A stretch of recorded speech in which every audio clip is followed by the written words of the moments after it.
Hello everyone, it's Saturday and we're at the Weekend Truth Festival and we're very happy in a way that Sky News are here and they're reporters. So I'm just going to ask a few questions of the journalists from Sky News now before I go up and give my talk. How are you? Come on over. How are you? I'm Dolores. How you What's doing? your name? Tom Cheshire, how you doing? Tom Cheshire, very good. And what's your name? Matt. What's your last name? Matt Purge. Purge. So Tom Cheshire and Matt Purge. Very good. We're just recording you. Is that okay? Yeah. Very good. So I just wanted to let you know, why are you here? Let us know. Well, we're asking you. Sorry, What are you doing? We've come to see the whole thing about the whole weekend festival and sort of understand why, 4 years after a lot of people started with this, why they're still here. Excellent. On a very rainy day in West Cumbria. So that's where we come. And it's especially about the people to understand where they're coming from. Excellent. COVID brought them together. I think that's fair to say. I mean, other people were perhaps there before. And we understand why this is still here. Yeah. So just to let you know, my name is Dolores. Yeah, no value. Yeah. I am in the law now, and this conversation is lawful. Okay. Yeah. And so I just, so it's Tom and Matt. So what is your relationship with, who are you working for today? I work for Sky News. Sky News. And are you employees? Yeah, or are you employees. Employees, Sky, yeah. Very good. And you are employees? Yeah, we're all employees. Yeah. Okay, great. So just so you know, you will be, if you portray me or any of us in any way that may be disadvantageous to us now or in the future, that you will be liable for that. Yeah, but I mean, we know how media law works. No, I know, but I mean in the law. Yeah, I understand the law. So so just so you know, BBC Panorama, we're going to do a program on me and the World Doctors Alliance. Okay, yeah. And I sent the producer an email to say that he was liable, and then they cut me out of it. Okay. Right? Yeah. So I'll just tell you, for any time I or anyone here are involved in anything that you may portray us or Sky News individually, my rate will be $1,000 an hour for any correspondence if it looks like that we're being portrayed in any way that would undermine our reputation. Right, so I don't understand. It's €1,000. So say if I have to write to you, as if I was, we'll say, in the legal system, a barrister, because if you're portraying and using words that may be undermining to our reputation or using things like conspiracy theorists or whatever, which I'm not. Yeah? Okay. Yeah. So if you send me a letter, I have to send you $1,000. No. If you accuse me in law or harm me by harming my reputation, or by implying that I am doing something that is harmful, unlawful, or fraudulent, or misrepresenting anything in any way, then I would have to obviously defend my reputation, as I said with BBC Panorama.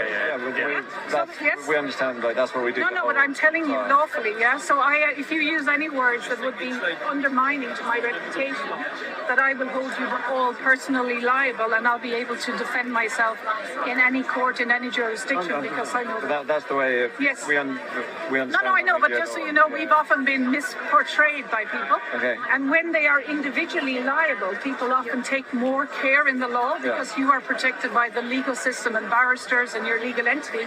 But I actually control my legal fiction and my trademark, my name, Dolores and Dolores Cahill. So any use of my name and my trademark and in any way that would cause me harm or be misrepresented, that you are both personally liable, and it would be a precedent, which I would be very happy to do. A precedent again against any misrepresentation of you as individuals in Sky News, because as you know, 17 million people have died on the clinical trial, and one death, the clinical trial should have been stopped. I was in touch with the statistics office. I had a reply on the 5th of April 2020 that 0 people had died from COVID-19, and I wrote that to the Prime Minister, the TDs, and everybody, and RTE should have reported that the clinical trial should have been stopped in one care home on the first day of the trial, the 21st of January 2021. In one care home of 51 people, 2 people had died the year before, on average 2 deaths. Out of 51 people, 26 of those people had died within 5 weeks. There was 19 funerals in 14 days. In one care home in Ireland, we analysed the statistics and sent them to all the TDs by April 2020, and the clinical trial should have been stopped. In the World Freedom Alliance, we sent that to every president and prime minister. So the news and Sky News should have stopped the clinical trial. 19 coffins in 14 days in one care home. 8 people dead within 48 hours. and the news and Sky News did not report it. So I'm just saying that whatever interpretation you put on my talk or anyone here, we will hold you liable, okay? And Sky News. Okay, well, it's good to get off to a positive. No, but it's good that we're clear because you guys, how many times have you reported on adverse events in the clinical trial? I wasn't here, I was in China. No, even in China. Why would I report in China? Because you're a journalist. Because there's 17 million in the world. Okay. Have you ever reported on that? No, but do you know how yes or no? matches work? I do. Yeah. Yes or no? I've never reported on that, no. You have never. Have you ever reported on deaths in the clinical trial? Yes or no? I can't remember having done so. So there are more deaths on this one trial than all clinical trials in the history. Okay. And it's your duty in law to report it because you have to prevent harm. Yeah, well, also I was in China reporting on other When stuff. you're in China, Yeah, okay. the law applies everywhere. No one is above the law. And if you don't defend people's right to life, whether you're in China or England, you are liable for contributory manslaughter in law. You know, I think I might have been also doing it in other ways. No, because if you have a voice, if somebody is going to be murdered in 5 minutes, you have an obligation in law to stop the murder. If you don't, you are as liable as everyone else. And I am holding you personally liable. Okay. Yeah? Right. Thank you. And you personally liable. Bye.